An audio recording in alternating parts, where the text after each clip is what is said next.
Okay, so this is a demonstration video on how to draw some non-standard shapes in one-point perspective. So I've drawn some kind of funky shapes here. As you notice, all the shapes are flat right now, so they're just one side. So this is the side that's kind of mimics the squares of the first video. Um, so the first thing I'm going to do is I'm going to look at this shape right here. This is probably one of the most complicated ones because it's got the most amount of corners.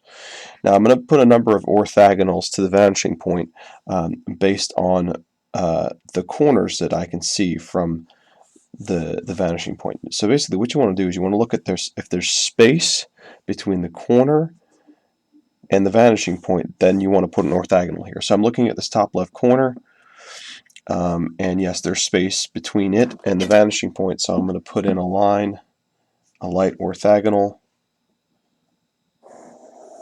to the vanishing point. Now you notice I didn't draw it all the way back. That's fine. Because I know I'm not going to make my shape super thick. So I'm going to stop, as I get there. As long as it's lined up, that's fine. So I'm going to look at this bottom left corner, and yes, there's space between this and the vanishing point.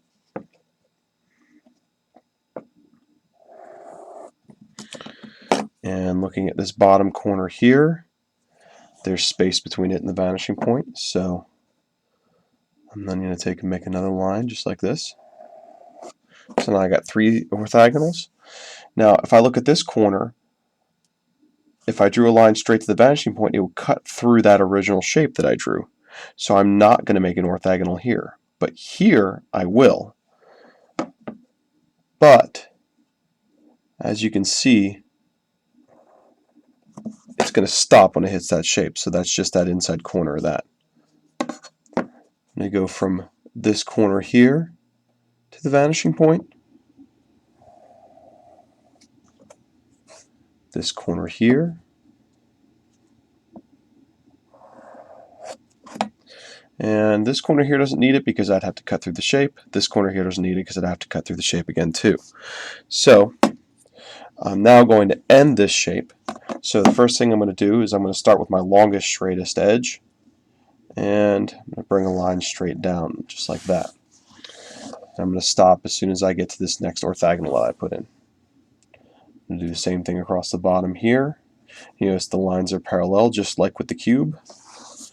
And this one's a little bit trickier because it's going to come in here somewhere because the shape is about the same width here. And then there's another line right here, straight across, that mirrors this line here. So this line mirrors this one mirrors this one, and so now we've got kind of a funky shape in one-point perspective, just like that. Now with round shapes, they're a little bit trickier, so I'm going to start with the hard corners here and make a pair of lines from this point and this point, once again looking at the distance between this one here. Now because we've got this curved edge, we wouldn't see any of that because it lines up with the vanishing point. But this top part here does not, so there's some space there, so I'm going to draw another line down like that. Now this shape here is going to be the easiest to mirror, so I'm just going to mirror this down here like this, and I'm going to mirror this one up like that, and then I'm going to mirror this one down like that, just following that along. So now we got this kind of funky Pac-Man thing going on, and we'd erase away the rest of these orthogonals here. Same thing with this one here, get rid of those. That.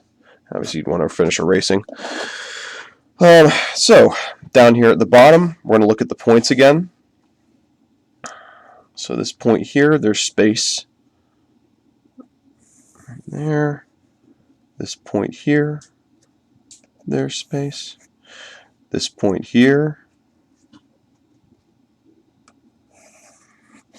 And what points you're drawing your orthogonals from is going to highly depend on that first initial flat shape that you draw and where it's located in reference to the vanishing point. See, if I were to draw from this point here, it would cut through the shape, so I don't need to make an orthogonal there. But if I look down here, I will need to make one on the bottom here. Just like that. Now looking at this stuff here, these ones would cut through the shape, this one would cut through the shape, so we don't need to make those. So now I'm going to start by establishing that parallel line just like I did with the cube. So I'm going to bring this over just like this. And the same thing, I'm going to bring this guy over here just like this. Bring this one over here. I'm just echoing what's going on. And then this one over here echoes that.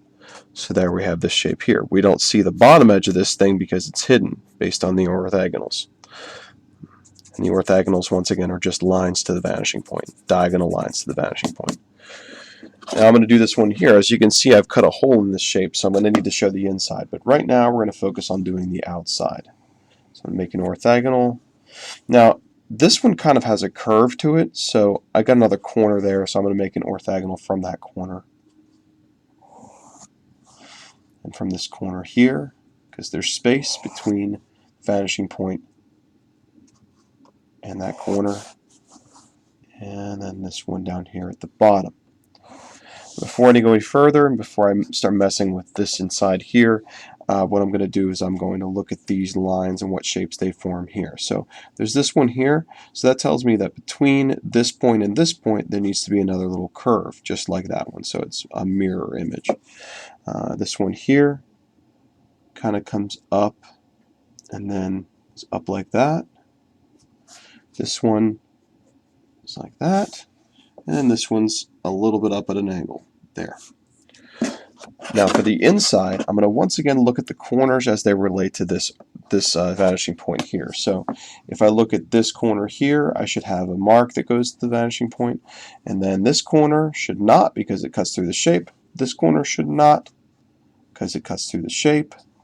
So really I'm only going to see this little guy here, and so you would shade this in, make it nice and dark because that's, you know, it's inside, away from the light, that sort of thing. So this is that bottom corner, and so that's how that works.